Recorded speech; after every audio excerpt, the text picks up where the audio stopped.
ଆସନ୍ତୁ ଦେଖିବା ଆମ ସାହି ଗଣେଶ ବିସର୍ଜନ। गणनायकाय गणदैवताय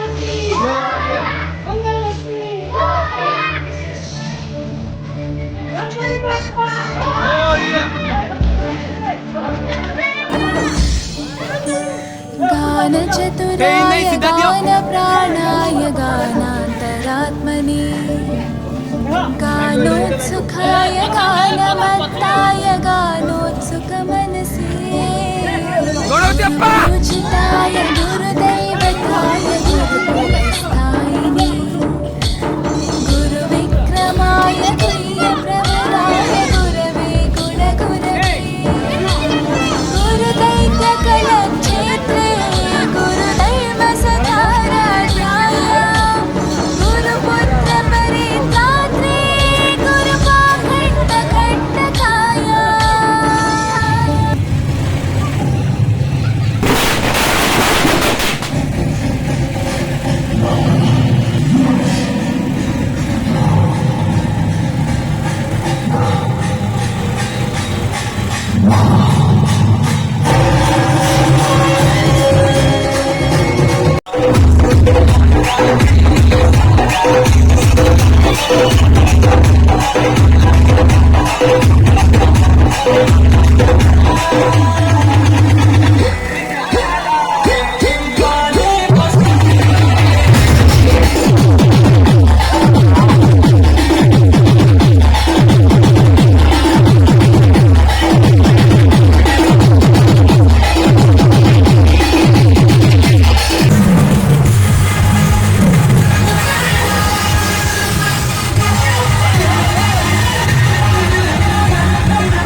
লম্বদর গজানন তুমে বিঘ্ন বিনাশন জানিছন্তি সকল জন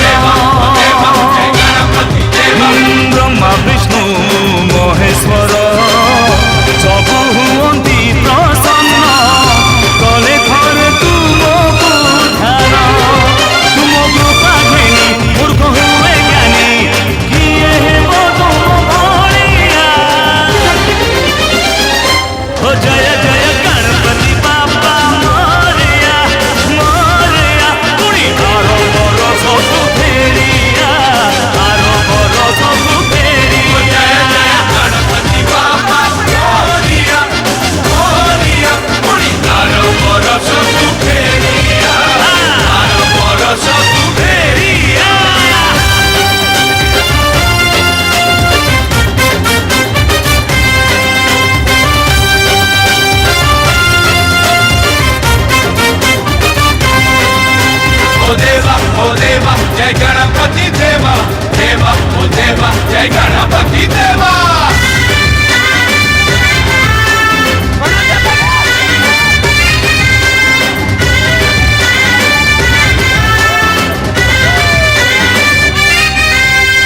ଏ ମଣିଷ ଭାଗ୍ୟ ଫଳ ତୁମ ହାତ ଲେଖନୀରେ ଲେଖୁଥାଅ ସଂସାରରେ ଏମିତି ପ୍ରତିବର୍ଷ ମୂଷିକ ବାହନେ ଆସ ସୁଖ ଝରୁ ଏଇ ସଂସାରେ ଦେବା ତୁମ ବିନା ଦୁନିଆ କାଛନା ଏ ଜୀବନ ଶୂନ୍ୟ ଭରୁଆ ओ जय जय गणपति बाप्पा मोरया मोरया पुरी आरो बरो सबु फेरिया आरो बरो सबु फेरिया गणपति बाप्पा मोरया मोरया पुरी आरो बरो सबु फेरिया अरे आरो बरो सबु फेरिया ओ देवा जय गणपति देवा ओ देवा जय गणपति देवा ओ देवा जय गणपति देवा ओ देवा जय गणपति। वीडियो भल लगे लाइक कमेंट शेयर करूँ आम चैनल को सब्सक्राइब करने भूलु ना। जय श्री गणेश।